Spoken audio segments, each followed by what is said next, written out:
मैं आपको तारीख याद दिलाना चाहता हूं। आज 25 जून है। आज ही की तारीख 25 जून 1975 को जब कांग्रेस की सरकार इस देश में थी, आपातकाल की घोषणा कर दी गई, इमरजेंसी की घोषणा कर दी गई, आपके लोकतंत्र का गला घोट दिया गया। बहनों भाइयों, लाखों की संख्या में विरोधी दल के नेताओं को उठाकर जेल के शिक्षकों के पीछे डाल दिया गया। मैं भी उस समय एक जिले में काम करता था, जिलाध्यक्ष के रूप में। जयप्रकाश जी के द्वारा चलाया गया जो अभियान था, उसका नेतृत्व कर रहा था। अवस्था केवल 23 वर्ष की थी।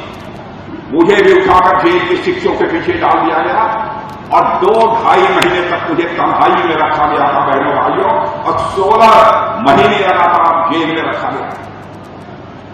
सेंट्रल जेल नहीं, ऐसे लाखों की संख्या में लोग उठाकर जेल के शिक्षकों के पीछे डाल दिए। मैं मानता हूं कि भारतीय लोकतंत्र का वह सबसे काला अध्याय यदि कोई कहा जाएगा तो 25 जून 1975 को जो इमरजेंसी की घोषणा हुई थी, वह भारतीय लोकतंत्र का सबसे काला अध्याय है। कि नड्डा साहब क्या बोलेंगे, उनके पास अब कोई बोलने के लिए तो है नहीं, तो यही सब अनर्गल बात बोलेंगे।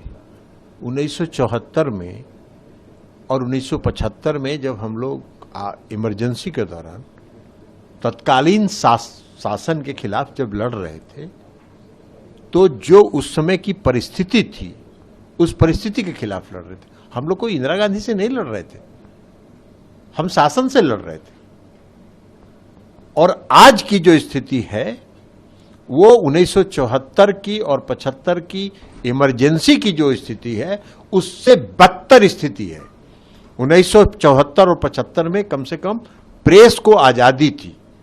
आज की तारीख में प्रेस इनके नियंत्रण में है, सारे संवैधानिक संस्थाओं को इन्होंने नियंत्रित करके पॉकेट में रखा है, सारे मीडिया के जो प्रबंधन है, मैनेजमेंट है, उसको अपने कब्जे में रखा है। तो आज तो डेमोक्रेसी, टोटल डेमोक्रेसी खतरे में।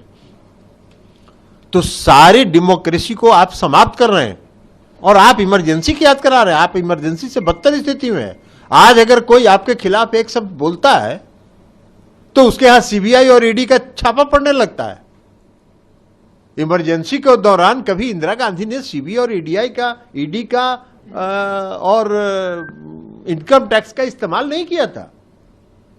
हम लोग भी जेल में थे।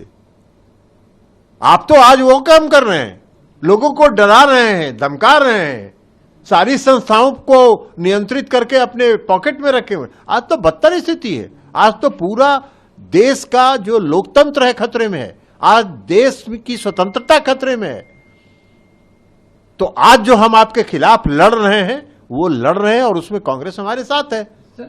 अमित शाह ने भी कहा है कि फोटो सेशन सिर्फ एक पटना। देखिए, अमित शाह जी की बात पर हम कुछ कहना नहीं चाहते हैं, इसलिए कि अमित शाह जी भविष्यवक्ता हैं और वो अगर उन्होंने ये भविष्यवाणी किया है कि 300 सीट जीतकर मोदी जी फिर से सत्ता में आ रहे हैं, तो इसका मतलब है कि मोदी जी हार रहे हैं।